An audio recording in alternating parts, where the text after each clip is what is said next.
Merci d'être là. Pendant cette session, on va parler d'un atelier qui s'appelle l'Example Mapping. Donc moi, c'est Arnaud Langlade, je suis ingénieur en freelance. Donc si vous avez besoin de vous faire aider pour mettre en place des pratiques qui vont améliorer votre delivery ou revoir les fondations de votre appli ou juste les poser, je peux vous aider en tant que coach tech ou archi. Depuis peu, je me suis lancé dans la formation aussi. J'ai sorti une formation sur l'archi-hexa et le DDD tactique. Le but, c'est vous donner tous les outils pour pouvoir construire des applications métiers. Je suis aussi co-organisateur d'Agile Pays Basque, qui est une conférence sur l'agilité dans le Pays Basque, et elle se déroule à Bidart. Donc on a relancé la conférence qui avait été stoppée malheureusement par le Covid. On a fait une réédition en septembre, ça s'est bien passé, on est super content et donc du coup on va relancer la conf en 2025. Donc si vous voulez parler de la conf, n'hésitez pas à venir me voir après le talk.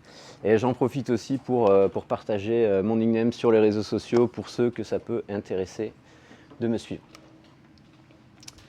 On a tous été, je pense, plus ou moins confrontés, tout du moins en tant que dev, à cette situation où le product manager revient vers l'équipe en disant on a soit une nouvelle feature à développer, soit un nouvel epic, soit un nouveau produit, enfin whatever. Et c'est le moment où le product manager rassemble l'équipe dans une petite salle pour présenter toutes les choses sur lesquelles on va devoir travailler. En général, on appelle ça des product backlog refinement. Avant ça, on appelait des grooming. Globalement, la façon dont moi je l'ai perçu, c'était une réunion interminable qui en général prenait 2 heures, voire des fois plus, où le product manager nous expliquait, des fois nous présentait des mock-ups, etc. On était plutôt dans le style un peu one direction où les devs écoutaient. Bon, après, on n'était pas interdit de poser des questions, etc. Mais c'était plutôt la façon dont moi je l'ai perçu en tant que dev et ça m'a jamais fait rêver, quoi. Et le problème des réunions qui durent hyper longtemps, c'est que c'est humain, au bout d'un moment, on peut décrocher, quoi. Et rester focalisé 2 heures entières ou plus, c'est compliqué, quoi. Et je pense que c'est naturel au bout d'un moment, des fois, d'avoir des petites sautes de concentration, de reprendre la discussion, etc. Le problème des réunions qui sont hyper longues aussi, c'est que c'est hyper facile de dévier du sujet initial. C'est-à-dire qu'on commence la réunion ou la session de backlog refinement avec une thématique bien donnée, et d'un coup, il y a quelqu'un qui va sortir une idée en disant « ouais, c'est plutôt pas mal ça », et l'équipe va se lancer à dégrossir cette idée, on va rebondir sur une autre idée, etc. etc. Et au bout d'un moment, on se rend compte qu'on a passé les 3/4 de ce meeting à ne pas du tout parler du sujet initial, quoi. Et ça m'est déjà arrivé, où on a fait un backlog refinement de 2 heures. En plus, il était en anglais, donc c'est plus compliqué. On passe 1h30 à parler de tout sauf du sujet initial, pour se retrouver la dernière demi-heure à avoir vraiment les informations hyper nécessaires pour qu'on puisse travailler. Résultat, la dernière demi-heure, moi j'avoue que j'ai suivi comme j'ai pu, mais c'était assez compliqué d'avoir suivi une discussion en anglais pendant 1h30 qui avait servi à rien, pour au final après avoir la petite demi-heure utile vraiment à la fin, là où typiquement on est un peu cramé. Donc c'est quand même dommage. En tant que dev, ce que j'ai pu remarquer aussi, c'est que certains product managers arrivaient avec des solutions plutôt que des problèmes. Et ça, je ne suis pas spécialement fan parce que tout simplement, en tant qu'ingénieur, je suis là aussi pour trouver des solutions à une problématique donnée. Et je trouve que c'est mieux de présenter sur ces sessions-là des problèmes. Comme ça, ça permet d'avoir plus de matière grise pour trouver une solution. Toujours plus simple de trouver la solution qui va être sûrement la meilleure, entre guillemets, si on est plusieurs à y réfléchir et pas seulement une personne. Et là, ici, je ne veux pas jeter la pierre au product manager, loin de là. J'essaie de faire l'exercice de me mettre à leur place, où justement j'ai voulu organiser un atelier d'event storming. Là, c'est un autre atelier avec des post-it. Et en fait, je l'ai organisé avec des collègues dev sur un projet perso. Et en fait, je me suis rendu compte qu'au lieu de présenter un problème, alors que j'avais tendance à pester après ça, je me suis retrouvé à présenter directement la solution que j'avais imaginée, quoi. Donc l'exercice n'est pas si simple que ça, quoi. Et en général, à la fin de ces petites réunions, on demande des petits chiffres magiques pour faire plein de trucs avec. Et moi, j'ai toujours eu du mal à donner des estimations juste après une discussion sur une session où potentiellement on pouvait voir X cartes, on n'avait pas une vision d'ensemble, ou même des fois on pensait l'avoir, mais au final on s'aperçoit qu'on ne l'avait pas. Globalement, je ne vais pas vous cacher que je ne suis pas du tout fan des estimations, et on en reparlera un tout petit peu plus tard. Et une fois qu'on avait survécu à cette grosse réunion, c'est cool, on pouvait passer à la phase de production. Et donc en tant que dev, c'est là où on prend notre petite story et on va commencer à coder. Et un autre problème que j'ai rencontré, c'est que je pouvais reprendre ma petite story, commencer à coder, et c'est là que la plupart des questions pouvaient venir, quoi. Et le problème dans tout ça, c'est que les product managers, en tout cas les product managers avec lesquels j'ai travaillé, ils ont toujours eu un agenda hyper compliqué. Donc pour avoir des réponses à des questions, si on les voulait maintenant, du coup il fallait attendre 3 heures. Et ça, il n'y a rien de plus frustrant que devoir attendre des réponses pour avancer, commencer hypothétiquement à faire quelque chose et s'apercevoir qu'au final c'était pas du tout bon, du coup il fallait tout revert, etc. Et donc les allers-retours, franchement c'est pas le truc optimal quand vous voulez faire du software et éviter de batailler et limiter la frustration. En fait, tout ça pour dire que, comme le dit Alberto Brandolini, c'est pas le savoir des parties prenantes qui part en prod, mais l'ignorance des devs. C'est-à-dire que si moi, en tant que dev, je ne comprends pas ce qui est attendu par mon product manager et implicitement par les parties prenantes, je vais me retrouver à shipper quelque chose en prod qui ne sert à rien. Ou alors ne pas shipper en prod parce qu'on va me dire non, c'est pas ce que je veux. Et moi, en tant que dev, forcément, ça va générer de la frustration. Je vais peut-être bosser quelques jours sur un truc qu'on va devoir trash, et ça, c'est chiant. Et pour les parties prenantes, c'est exactement la même chose. Eux, ils vont voir que quelqu'un a dépensé X jours à travailler sur un truc qui ne partira pas en prod. Et donc ça, c'est une solution que globalement, chaque partie veut éviter. Alors je me doute que vous avez peut-être compris quelle solution j'ai pu trouver à ce problème-là, vu qu'on va parler d'example mapping. Donc effectivement, l'example mapping, moi, m'a permis d'éviter à peu près tous les petits problèmes que j'ai pu vous expliquer ici. Alors, qu'est-ce que l'example mapping? L'example mapping, en fait, c'est une méthode qui est designée pour avoir une discussion courte et productive. Donc, un atelier d'example mapping, c'est pas plus de 30 minutes. Donc ça, c'est plutôt cool parce qu'on arrête enfin avec ces réunions interminables, enfin en tout cas qui me semblaient interminables. Et c'est Matt Wayne qui a popularisé en gros cette méthode et qui d'ailleurs, je crois, l'a carrément créée, quoi. Alors, le but d'un example mapping, en gros, ça va être de clarifier tous les critères d'acceptance d'une story. Et ce qui est bien là-dedans, c'est que ça va permettre clairement d'aligner toute l'équipe sur les problèmes sur lesquels elle est en train de travailler, quoi. Et ça, c'est plutôt pas mal. Alors, de qui on va avoir besoin pour organiser un atelier d'example mapping? On va avoir besoin de ce qu'on appelle les 3 amis. Dans les 3 amis, il y a le product manager. Le product manager, forcément, on en a besoin parce que c'est lui qui définit la vision produit et c'est lui qui va expliquer à l'équipe les problématiques qu'elle va résoudre. Et donc, on va avoir besoin des ingénieurs parce que, en gros, c'est eux qui vont trouver une solution à un problème donné, en général en le codant, surtout quand on fait du logiciel. Et si vous avez des QA en interne, du coup, on va avoir besoin d'eux parce qu'en plus de trouver des bugs, les QA sont aussi là pour s'assurer que ce qui est shippé correspond bien aux attentes du métier, des parties prenantes, etc. Donc globalement, c'est dans vos équipes, si vous avez ces 3 rôles, il faut que ces 3 rôles soient vraiment alignés pour qu'on évite de shipper quelque chose qui n'est pas valable. Alors ça, c'est lié à mon expérience aussi perso. J'ai souvent travaillé dans une entreprise où le product manager avait 2 casquettes. C'est-à-dire que c'est lui qui définissait la vision produit, qui définissait vers où on allait, mais aussi avait le rôle de sachant, de domaine expert. C'est-à-dire que c'est lui qui expliquait le métier aux autres personnes de l'équipe. Mais en fonction des entreprises, la petite animation va arriver, on peut avoir en interne des experts du domaine. Et ça peut être hyper intéressant de les inviter à vos ateliers d'example mapping. On prend un exemple un peu simple. On est dans une entreprise qui fait un logiciel de compta. Vous avez un comptable en interne. N'hésitez pas à l'inviter à vos ateliers d'example mapping. Il peut vous donner un peu de temps. Surtout si vous avez besoin de dégrossir des points vraiment spécifiques liés à la compta, qui sont vraiment hyper orientés métier. En fait, ça va vous permettre d'accéder directement à la source de vérité.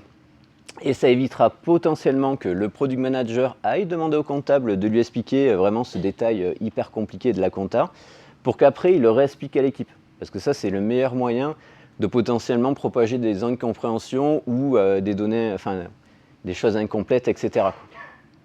Donc évitez les chaînes parce que l'information risque de se perdre au bout d'un moment. Donc si vous invitez vos experts du métier, ça va vous permettre d'avoir directement accès à l'info.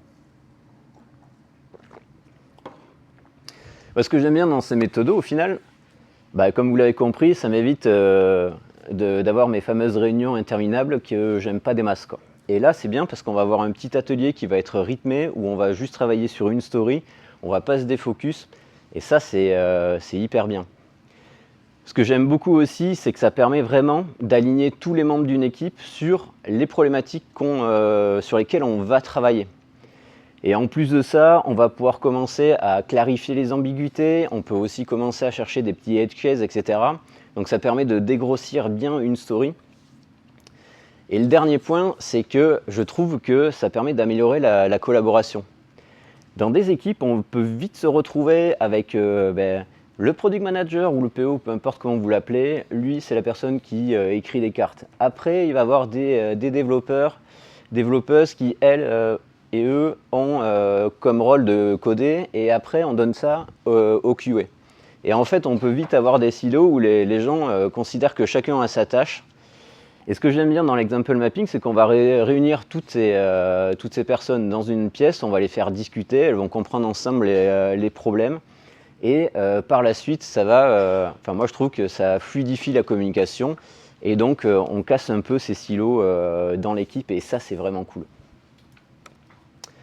Alors on n'a pas besoin de grand chose pour organiser un atelier d'example mapping. Alors, premier cas en présentiel.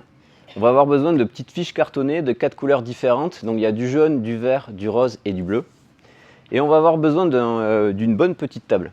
Et en fait, ce qu'on va faire, c'est qu'on va disposer nos feuilles cartonnées sur une table. L'avantage d'avoir une table, c'est que toute une équipe peut se mettre autour, peut avoir une discussion. Et poser des fiches cartonnées sur une table, ça permet de pouvoir facilement bouger les fiches. Et c'est toujours mieux que mettre des post-it à un mur où vous allez vous amuser à bouger 50 fois les post-it. Potentiellement, des post-it vont tomber au bout d'un moment. Potentiellement, des gens ne savent pas décoller les post-it, ce qui fait qu'on se retrouve avec des post-it qui sont perpendiculaires au mur, etc. Donc ça, c'est plutôt assez pratique d'avoir une grosse table avec des petites fiches cartonnées. Ce qu'il faut savoir, c'est que ça, c'est dans le monde du présentiel. Dans le monde du distanciel, et c'est là où j'ai organisé le plus d'ateliers d'example mapping, compliqué d'avoir une table à partager. Donc il y a tout un tas d'outils, on en reparlera plus tard, qui permettent d'émuler des dashboards avec des post-it dessus. Pour ça qu'il y a de fortes chances que je parle de post-it à la place de feuilles cartonnées, parce que je crois que 90% des ateliers que j'ai organisés, c'était en remote. Donc maintenant, on va voir comment se déroule un atelier d'example mapping. Tout commence avec une story. Donc ici, on va prendre un exemple assez simple, c'est la création d'un compte. Je pense que s'il y a des devs ici, il y a de fortes chances qu'ils aient déjà bossé sur cette feature-là. Et même s'il y a des gens qui ne sont pas tech, de fortes chances que vous ayez déjà utilisé cette feature-là sur n'importe quelle plateforme. Donc ça va permettre de ne pas trop batailler sur le métier, avoir quelque chose de très simple pour donner un exemple. Donc quand on commence par un atelier d'example mapping, on va commencer à dégrossir une story. Le nom de la story, on va le marquer sur un post-it jaune. Et ici, on va travailler sur la création d'un compte utilisateur sur notre plateforme. À partir de là, c'est le PM qui rentre en jeu. Il va expliquer en gros la problématique que l'équipe va devoir résoudre. Et à partir de là, il va commencer par lister les principales règles métiers de la story. Ici, il nous dit vous avez besoin de fournir un email, un mot de passe pour créer un compte. Et l'email que vous donnez, en fait, on ne peut pas l'utiliser 2 fois pour créer 2 comptes différents. À partir de là, le next step, donc les règles métiers sont mises sur des post-it bleus. Et le next step, ça va être d'illustrer ces règles métiers avec des exemples concrets. Et ça va permettre de s'assurer que tout le monde a bien compris ce qui se cachait derrière la règle métier. Et les post-it, on va les mettre sur des petits post-it verts. Le format que personnellement j'ai le plus utilisé sur mes ateliers d'example mapping, c'était une version simplifiée du Given When Then. Donc le Given When Then, c'est quelque chose qu'on retrouve dans le BDD et notamment quand on fait du gherkin. Alors ici, si je parle de version simplifiée, c'est parce que je ne vais pas chercher à faire de beaux scénarios gherkin, mais plutôt aller droit au but et exprimer vraiment un exemple concret. Parce que ce que j'ai remarqué, c'est quand on essaye de faire des beaux scénarios gherkin à ce moment-là, on va plus batailler sur la forme que sur le fond. Et ici, ce qui est vraiment intéressant, c'est avoir une discussion avec le métier et comprendre vraiment les problématiques. Et donc du coup, le format Given When Then, c'est le given.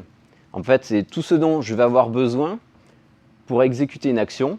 Le when, du coup, c'est l'action que je vais exécuter. Et le then, du coup, c'est le résultat que l'action doit produire. Donc si on revient à nos 2 petites règles métiers, si je commence à illustrer la première, dans ce cas-là, je vais commencer par le cas passant. Le cas passant ici, c'est je crée un compte, dans ce cas-là, je donne un email et un mot de passe. Le résultat attendu, c'est mon compte est créé, c'est cool. Et après, je vais aller chercher tous les petits cas qui ne fonctionnent pas. Alors on pourrait très bien se dire, forcément, si je donne un email qui est vide lorsque je veux créer un compte, j'ai une erreur qui va être soulevée. Et après, on continue à explorer. Du coup, si je donne un mot de passe qui est vide, je vais à nouveau avoir une erreur, etc. Et ce qu'on va aller chercher, c'est vraiment à illustrer, aller chercher en gros tout, la petite bébête, etc. Faire en sorte qu'on dégrossisse bien et grâce aux exemples, faire en sorte que tout le monde ait bien compris, qu'on ait plus ou moins rien oublié. Une fois que vous avez plus ou moins fini la première règle métier, vous passez à la suivante, qui ici, je ne peux pas utiliser 2 fois le même mail pour créer un compte.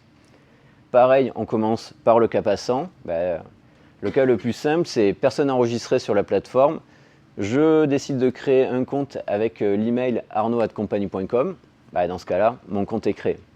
Et le cas qui ne fonctionne pas, s'il y a déjà un utilisateur avec l'email arnaud@compagnie.com créé sur la plateforme, si je tente de recréer un compte avec ce même mail, j'ai une erreur, etc. Après, ce qui peut être cool aussi, c'est que en tant que personne qui assiste à cet atelier-là, rien ne vous empêche aussi de pouvoir challenger votre product manager. Vu qu'ici, en plus, on est un peu sur quelque chose de technique, notamment quelqu'un qui est technique, pourrait très bien faire remarquer au product manager mais qu'est-ce qu'on fait du mot de passe? Est-ce qu'on le sécurise ou on autorise tout? Et là, du coup, ça peut justement lancer une discussion avec le product manager. Peut-être qu'il a oublié ça, ou alors peut-être qu'il gardait cette règle métier un peu plus tard parce qu'il voulait commencer par les règles principales qui allaient poser les bases de la discussion. Et à partir de là, on peut avoir une discussion, définir une nouvelle règle métier qui dit que le mot de passe, pour qu'il soit un minimum sécurisé, on va vouloir qu'il y ait un caractère spécial, une lettre majuscule et un chiffre. Et on va pouvoir à nouveau illustrer cette règle métier, aller chercher les petits edge cases, etc., voir ce qui marche ou ne marche pas. Si je devais vous donner des petits tips pour l'écriture des exemples, franchement, utilisez des exemples vraiment concrets. Surtout quand on est tech, éviter les foubards, des choses comme ça, ou qui globalement font en sorte que c'est pas spécialement clair. Si vous utilisez vraiment des données que vos utilisateurs vont potentiellement utiliser, ça va permettre de rendre l'exemple réellement concret, vraiment réel. Et donc du coup, ça permet de se mettre un peu plus en situation. Comme je l'ai dit tout à l'heure, commencez quand vous illustrez une règle métier par le cas passant, mais après, allez chercher enfin le ou les cas passants, il peut en avoir plusieurs, et après aller chercher tous les cas qui ne fonctionnent pas. Ça va vous permettre d'explorer toute la story. Et il faut s'assurer en fait que chaque exemple qui est sous une règle métier est directement relié à la règle métier. Et ça on verra, on en reparle juste après. Alors ce qu'il faut savoir, c'est qu'il n'y a pas spécialement, enfin on n'est pas obligé d'utiliser un format given when then, on peut utiliser d'autres formats, par exemple des dessins, ça marche bien. Ici j'ai pris un exemple assez basique, si on se replonge dans la cour de récré où on gérait des sacs de billes, si je devais modéliser ça, typiquement, si on prend le post-it de gauche ici, je peux très bien dessiner un sac de billes avec 7 billes. Si l'action c'est j'en prends 2, dans ce cas-là je redessine un sac de billes avec 5 billes. Et ça peut marcher, et si c'est plus simple à exprimer, n'hésitez pas à utiliser globalement le format qui vous convient le mieux. Ce qui est vraiment, je pense, intéressant sur ces ateliers-là, c'est avoir une discussion entre tech et non-tech, comprendre et partager les problématiques métiers, plutôt que se focaliser sur le fait d'écrire de beaux exemples ou pas. La dernière couleur de post-it qu'on n'a pas vu à l'heure actuelle, enfin jusqu'à maintenant, c'est le rose. Et en fait, il va servir à noter toutes les questions qu'on peut avoir ou tous les problèmes qu'on peut rencontrer dans cet atelier-là. Un atelier d'example mapping, c'est pas plus d'une demi-heure. Donc si vous passez 25 minutes à essayer de répondre à une question où vous n'avez pas la réponse, c'est dommage parce que vous allez griller un atelier pour pas grand-chose. Et dans ces cas-là, ce qui est mieux, c'est toujours de noter la question sur un post-it et se laisser du temps pour répondre à cette question-là. Si on se met dans la peau de nos experts du domaine, même quelqu'un qui est surqualifié sur un domaine précis, à un moment ou à un autre, il aura toujours besoin d'aller se référer à un document pour avoir une réponse précise. Par exemple, on prend l'exemple d'un avocat. Je ne suis pas sûr que les avocats connaissent par cœur tout le code civil, les codes pénaux, etc. Par contre, ils ont la capacité d'aller rechercher l'information en fonction de telle ou telle problématique. Et c'est la même chose pour nos experts du domaine. Des fois, ils ont besoin de temps pour retrouver une information.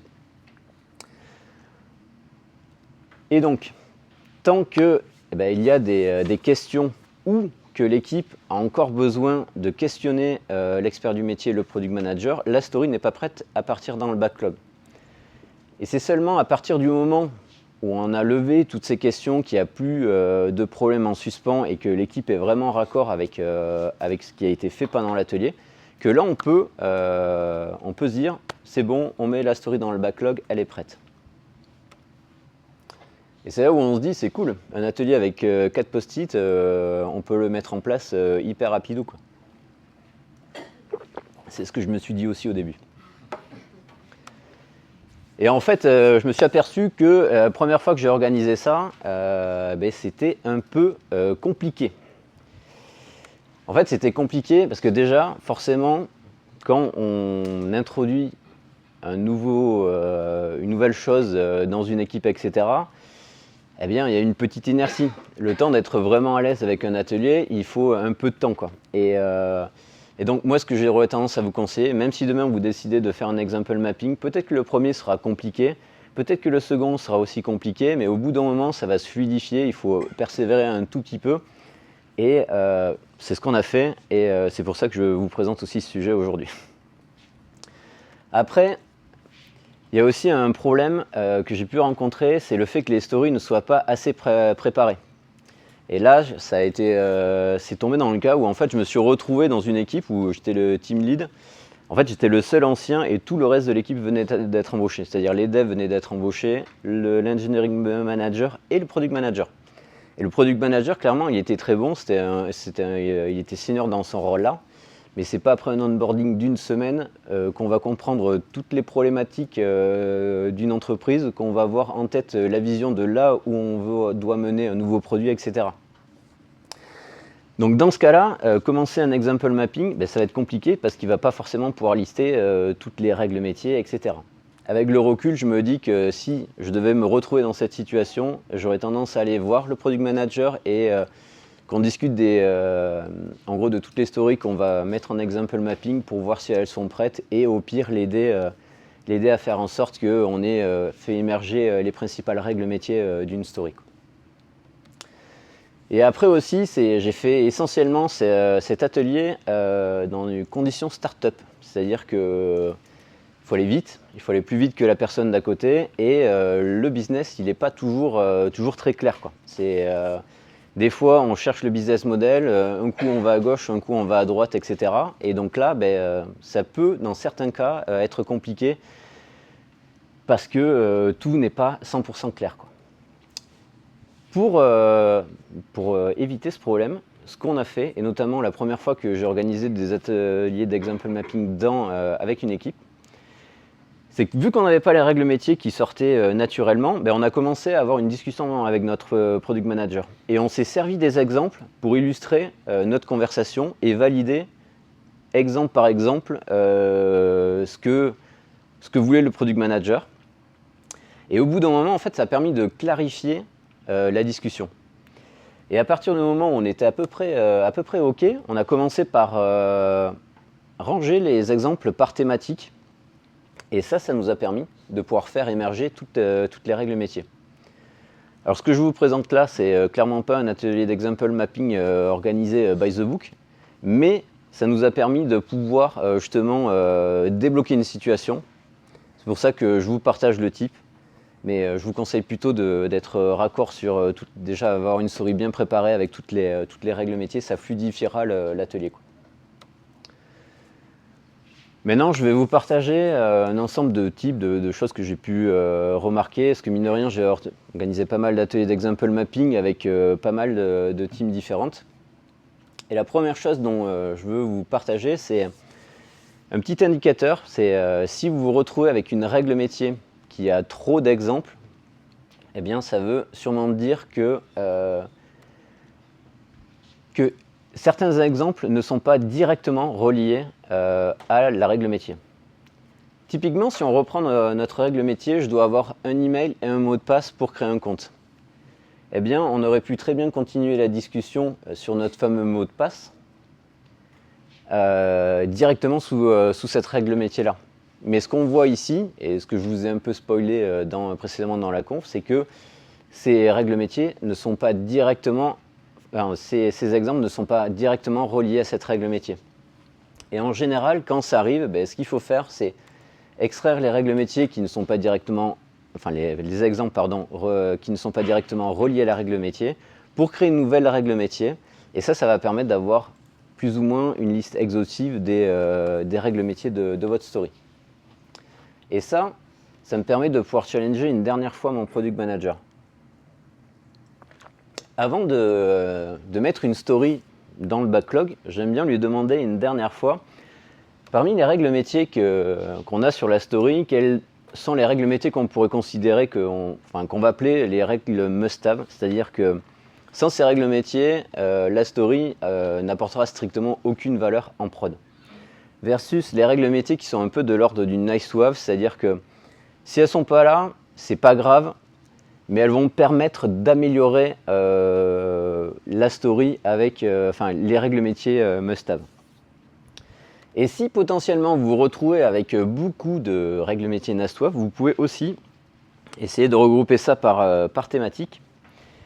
Et ça permet de potentiellement redécouper une story qui est trop grosse en plus petites stories. Et ça, c'est plutôt pas mal. Parce qu'avoir de petites stories, qu'est-ce que ça nous permet? Ça nous permet de shipper plus rapidement. Toujours plus simple d'avoir quelque chose de petit, le pousser rapidement en prod et surtout faire ça régulièrement parce que ça va rassurer les parties prenantes. On va être moins serré à la culotte parce que ce que n'aiment pas les parties prenantes, globalement, c'est qu'on commence une story, potentiellement elle est grosse, donc vous allez passer une semaine dessus. Après, vous allez commencer à dire à votre équipe, c'est bon, tous les jours je ship, mais le lendemain, vous allez dire finalement j'ai rencontré un problème. Potentiellement, vous allez mettre 2 semaines, 3 semaines pour shipper ou plus. Et le truc, c'est que les parties prenantes ne voient pas ce qui se passe, ne voient qu'il arrive rien en prod. Et de toute façon, plus vous vous tardez pour mettre quelque chose en prod, plus il y a de chances qu'il y ait des problèmes lors de la mise en prod. Et cet effet tunnel, ce fait que les parties prenantes ne voient pas ce qui se passe, eh bien, clairement, ils n'aiment pas pas vraiment ça. Tandis que si vous vous retrouvez à avoir de tout petits trucs que vous shippez régulièrement et que vous communiquez sur le fait que vous shippez des petits trucs ou qu'ils voient typiquement que sur la prod des choses apparaître, là, ils seront dans des conditions où ils embêteront peut-être ou mettront moins la pression sur l'équipe. Et ce qui est pas mal aussi sur le fait de découper vos stories au maximum, c'est que on peut considérer à partir du moment où les stories sont les plus petites possibles qu'elles peuvent avoir à peu près le même poids. Donc, qu'est-ce que ça veut dire? Ça veut dire que si l'itération d'avant, vous avez fait 5 stories, il y a de fortes chances que l'itération d'après, vous soyez en capacité d'en faire à peu près 5. Et si vous avez X itérations, vous pouvez très bien récupérer le nombre de stories que vous avez fait par itération, calculer une moyenne, et ça vous donne une vélocité, sans avoir des story points à donner. Et ça, ce qui peut être cool, c'est qu'en même temps, ça va vous permettre de pouvoir prévoir à peu près jusqu'où, combien vous avez besoin de temps pour faire les stories qui sont déjà prêtes dans le backlog. Et donc, ce que j'aime bien avec cette façon de faire, c'est qu'on passe plutôt du temps à avoir une discussion avec un product manager ou un expert du domaine, comprendre les problématiques métiers. Et on va plutôt se concentrer sur le fait qu'on va plutôt chercher à comprendre les choses que plutôt essayer de donner ces fameux story points à la fin des stories. Et ça, c'est vraiment quelque chose qui moi, me correspond bien. Donc ce qui est plutôt cool avec cet atelier, enfin en tout cas le style des fêtes que je viens de vous présenter, c'est que ça va permettre de raffiner les stories, de les retravailler, et notamment retravailler des stories qui sont trop grosses. Moi, ça m'est arrivé avec une équipe. Le product manager revient vers nous en disant on doit faire un export des données paiement. Alors en gros, ces données paiement, hop, on les restitue. Je crois que c'était en fichier CSV, mais ça, c'est pas très grave. On a fait un atelier d'example mapping où on s'est retrouvé avec 5-6 règles métiers à peu près. Après, on a fait l'exercice de qu'est-ce qui est important, qu'est-ce qui est moins important, comment on peut découper. On s'est retrouvé, je crois, à avoir 3 stories. Celle qui était vraiment importante et 2 stories qui étaient genre on rajoute des petits filtres et tout ça, c'est cool. Résultat, ce qu'on a fait, c'est qu'on a shippé forcément la story must-have en premier. Du coup, ça a permis de récupérer du feedback via nos utilisateurs. Enfin, c'est le PM qui l'a fait. Résultat, on n'a jamais fait les 2 autres stories nice to have. Ce qu'on avait shippé, ça suffisait largement, pas besoin de plus. Et donc ça, c'est plutôt cool parce que ça permet de pouvoir prioriser plus facilement votre backlog. En tout cas, moi, je trouve. C'est quand vous travaillez sur la partie qui est essentielle de votre story, en gros, ça va vous permettre de mettre un chemin critique rapidement en prod. Et à partir de là, vous allez pouvoir récupérer du feedback, que ce soit vos users ou les métriques que vous traquez. Et donc potentiellement, s'il y a l'attraction sur un chemin critique, vous allez potentiellement pouvoir faire des stories genre qu'on pourrait appeler nice to have, qui va améliorer justement cette feature. Et si vous n'avez pas, et potentiellement, si vous optez pas pour cette stratégie, vous pouvez aussi dépiler tous les chemins critiques, ce qui fait que vous allez mettre une version très très simple de votre produit ou de votre grosse feature en prod. Et potentiellement, en fonction de tous les feedbacks que vous aurez, essayer d'améliorer telle ou telle partie. Côté planning, comme je le disais, pas plus de 30 minutes. Et si vous n'arrivez pas à dégrossir une story en moins de 30 minutes, c'est que c'est un indicateur. L'indicateur va vous dire que typiquement votre story est trop grosse. Alors bien évidemment, ça ne marche pas au début quand on n'est pas trop à l'aise avec l'atelier. Cet indicateur, il n'est pas... mais à partir du moment où vous avez fait quelques ateliers, logiquement, une demi-heure, on doit plier une story. Et ça, je vais vous raconter une petite histoire. Là, une fois de plus, un product manager nous demande un export. Je n'ai pas fait que des exports dans ma vie, je vous rassure. Là, c'était un export de données produits. Et c'était dans le cadre où l'équipe venait d'être embauchée et c'était notre fameux product manager qui venait d'arriver dans l'entreprise. Il arrive auprès de l'équipe, on fait un atelier d'example mapping sur ces fameux export produits. Résultat, je ne vais pas vous cacher qu'on a fait X ateliers d'example mapping pour dégrossir toute cette story-là. À la fin de la session, je ne sais plus combien d'ateliers on a fait, mais on a découpé la story, qui était censée être une story, en 20 stories. Et du coup, on s'est aperçu que clairement, c'était pas une story, mais c'était un épique. Parce que exporter des données produits, en fait, on peut penser que c'est simple, mais quand on modélise tout type de produit, c'est très compliqué. Un autre problème aussi, je vous le disais en début de conf, c'est que les PM avec lesquels j'ai bossé, ou même les experts du domaine, c'est des gens qui avaient des agendas assez bookés.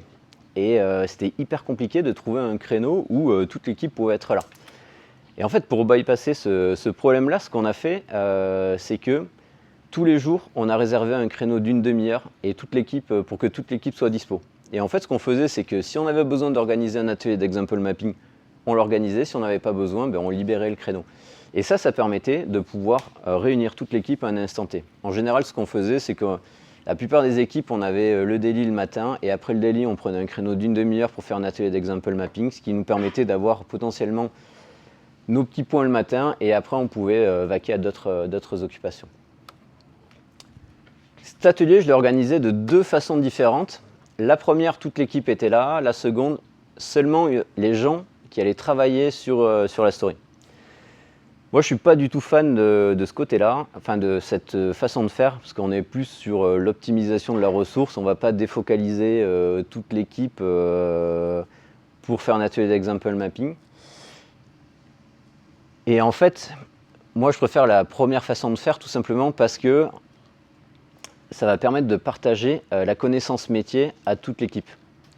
C'est-à-dire que c'est un super moyen d'onboarder.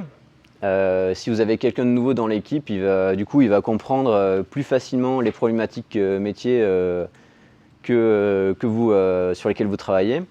Après, il y a aussi le côté, comme je vous le disais, où il y a un ancien et que des nouveaux.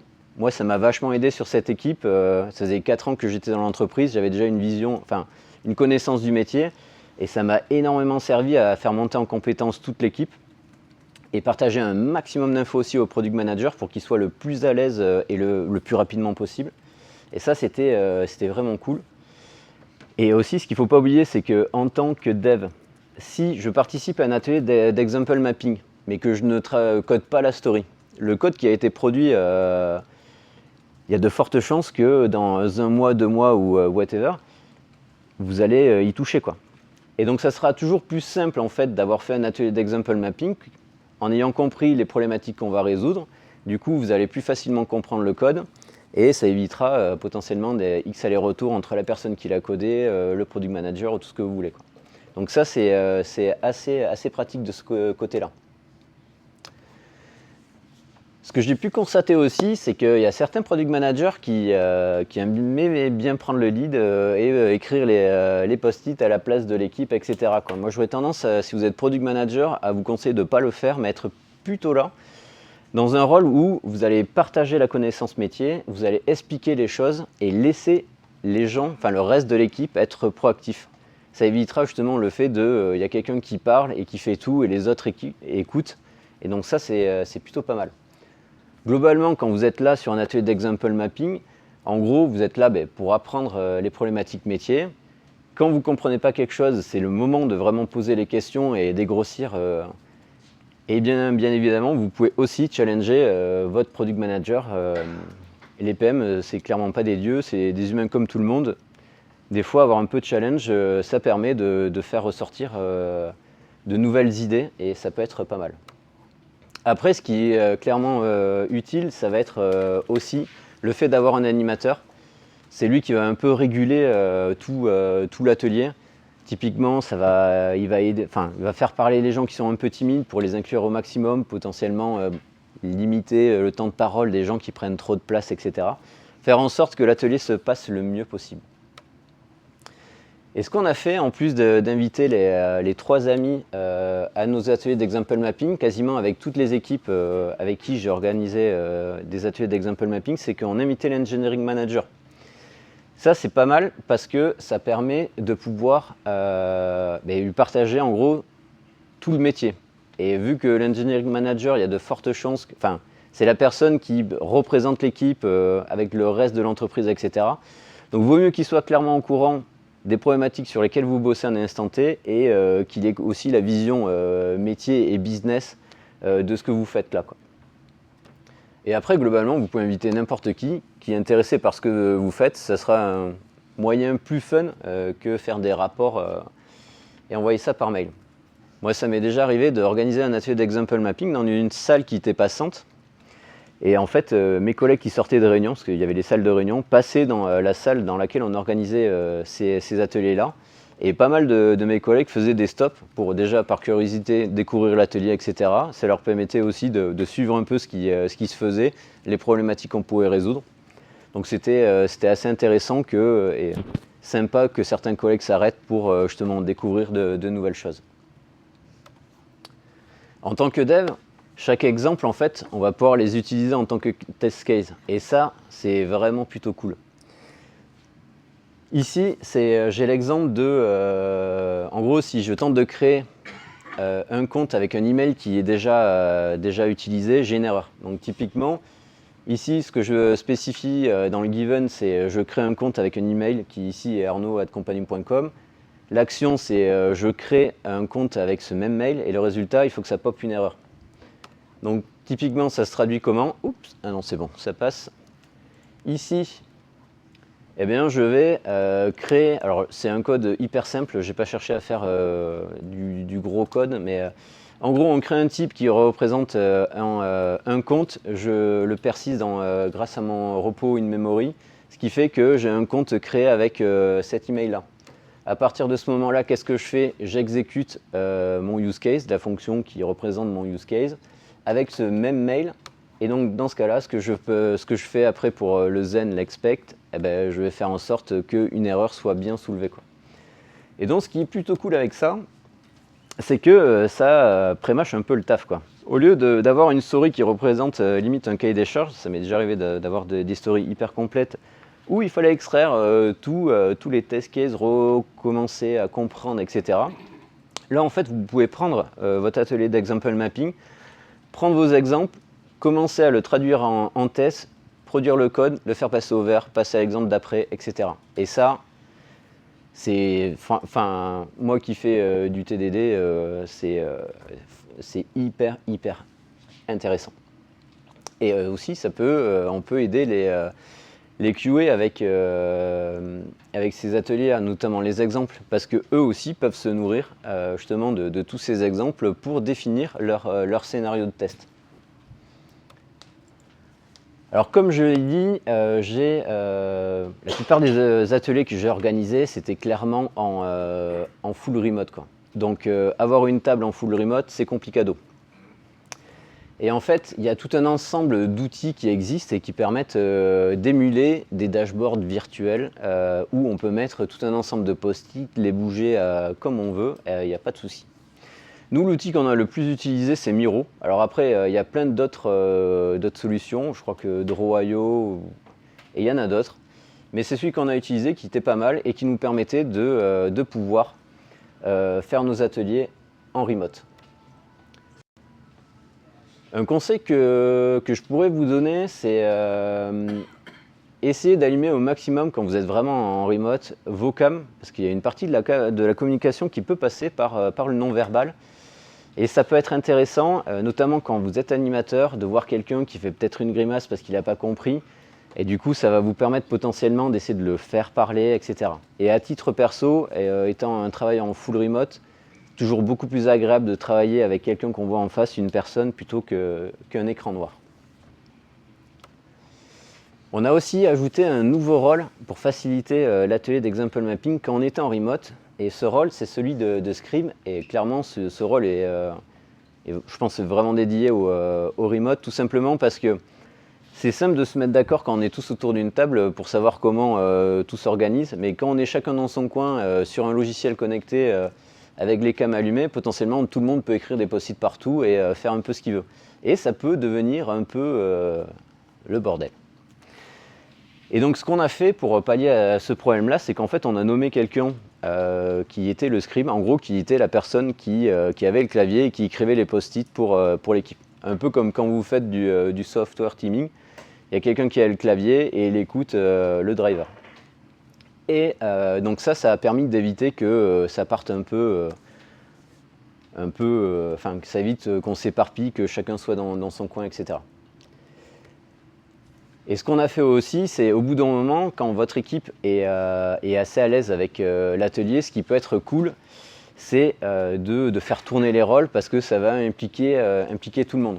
Typiquement, moi j'ai tendance à commencer des ateliers d'example mapping où j'ai le rôle d'animateur, et de scribe, tout simplement parce que ce que je veux faire, c'est que je veux faire dans un premier temps discuter les gens, les tech et non-tech, et après, à partir du moment où on devient de plus en plus fluide, le rôle de scribe, je peux facilement le lâcher, et potentiellement, quand l'équipe est vraiment à l'aise, on peut faire tourner le rôle d'animateur. Ça donne de nouvelles responsabilités, entre guillemets, aux gens, et donc ça permet de les impliquer facilement. Avant de clôturer, je vais vite fait vous parler de mon blog. J'ai un blog où j'aime bien partager des choses sur le monde de l'ingénierie, notamment l'archi et les tests. C'est là-dessus aussi, si vous êtes intéressé par les slides, vous pourrez retrouver les slides de la conf.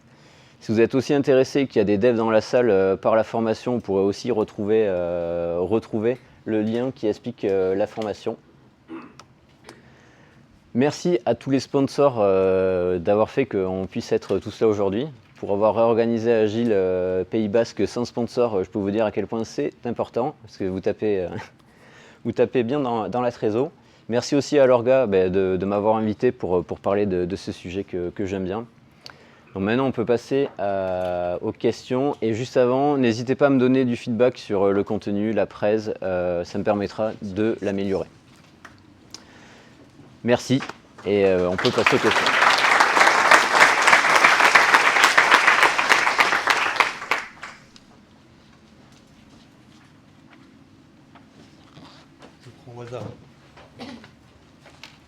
Bonjour, d'abord merci pour la présentation, c'était super.